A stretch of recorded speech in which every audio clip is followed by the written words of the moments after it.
Dans ce nouveau chapitre, et dans cette vidéo en particulier, nous allons prendre un peu de hauteur et nous intéresser à des questions plus générales concernant les algorithmes, qui sont au cœur de la théorie dite de la calculabilité.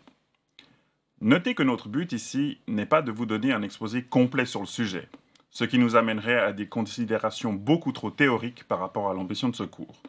Non, le but ici est vraiment de vous donner un aperçu du sujet qui, vous verrez, mérite le détour. La première question est la suivante.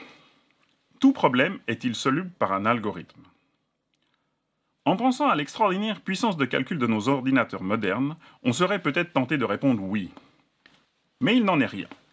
C'est Alan Turing, que vous voyez ici à droite, qui l'a démontré en 1936 déjà. Pour bien comprendre cette question, il faut d'abord se mettre d'accord sur ce qu'on entend par problème. On peut définir un problème comme étant un ensemble de questions. Par exemple, combien de musées trouve-t-on dans chaque ville de Suisse? Une possibilité pour résoudre ce problème est d'aller consulter la liste des musées de chaque ville et de compter à chaque fois le nombre de ceux-ci, pour trouver par exemple qu'il y en a 26 à Genève, 23 à Lausanne, etc. Mais comme tout le monde le sait, le nombre de villes en Suisse est un nombre fini. On peut donc établir une fois pour toutes une table de correspondance comme celle-ci et se référer ensuite à elle pour répondre à l'ensemble de questions « Combien de musées trouve-t-on dans chaque ville de Suisse ?»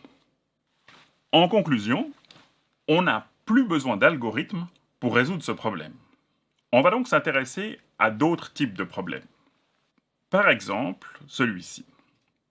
Étant donné un nombre entier positif n, ce nombre est-il un nombre premier, c'est-à-dire un nombre admettant exactement deux diviseurs distincts, 1 et le nombre lui-même? Par exemple, si n vaut 7, alors la réponse est oui, car aucun nombre autre que 1 et 7 ne divise 7, tandis que si n égale 8, alors la réponse est non, car 2 divise 8, par exemple. Ce problème, au contraire du précédent, a un nombre infini d'instances, à savoir tous les nombres entiers n. On ne peut donc pas établir une fois pour toutes une table de correspondance pour résoudre ce problème. Pour autant, existe-t-il un algorithme qui permette de le résoudre? Eh bien oui, il s'agit simplement de tester tous les nombres entre 2 et n-1.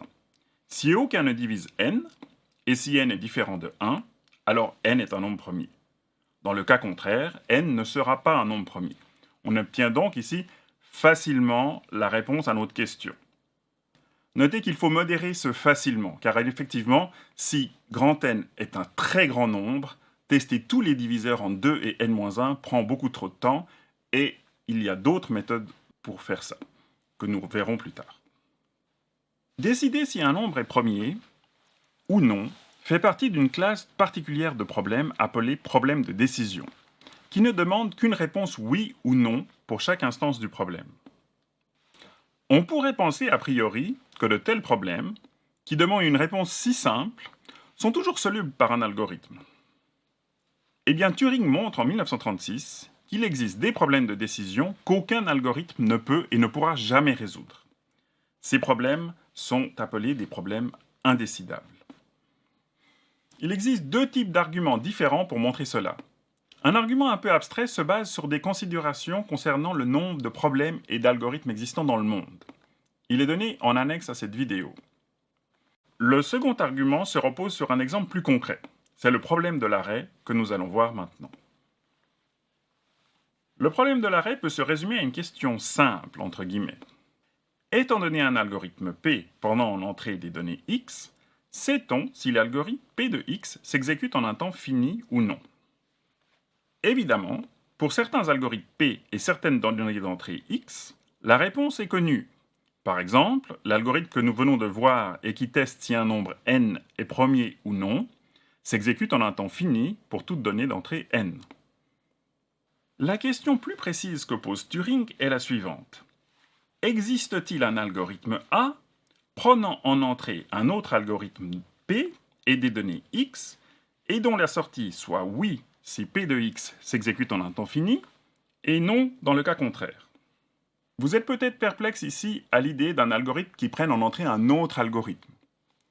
Nous avons rédigé une petite note à ce sujet que vous retrouverez jointe à cette vidéo. Pour le moment, veuillez simplement accepter le fait que c'est une chose possible. Ce que Turing démontre en 1936, c'est qu'un tel algorithme A n'existe pas. C'est ce que nous allons voir maintenant.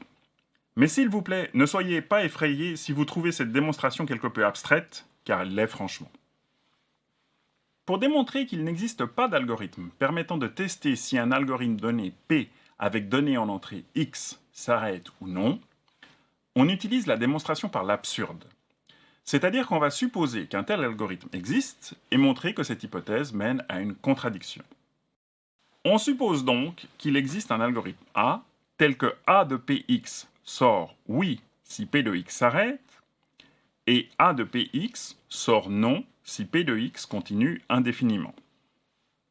Pour montrer que cette hypothèse amène à une contradiction, on construit un nouvel algorithme B un peu étrange, mais tout à fait simple en même temps, qui prend en entrée un algorithme P et effectue le test suivant. Est-ce que A de PP est égal à oui? Si c'est le cas, l'algorithme B effectue une boucle infinie. Sinon, il s'arrête. La question est maintenant, que se passe-t-il si on exécute l'algorithme B avec lui-même en entrée? En d'autres termes, que fait B de B? Eh bien, il teste si A de BB égale oui.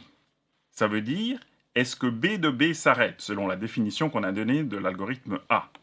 Si B de B s'arrête, alors B de B effectue une boucle infinie. On a ici un petit problème.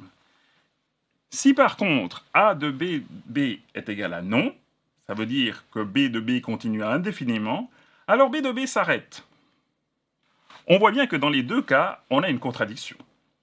On en conclut que l'algorithme A ne peut pas exister. Le problème de l'arrêt est bien un problème indécidable. La théorie de la calculabilité nous dit donc que tout n'est pas calculable, ou plus précisément, que tout problème n'est pas soluble par un algorithme. Dans les vidéos suivantes, nous allons nous intéresser aux problèmes solubles, et nous verrons que là aussi, des surprises nous attendent.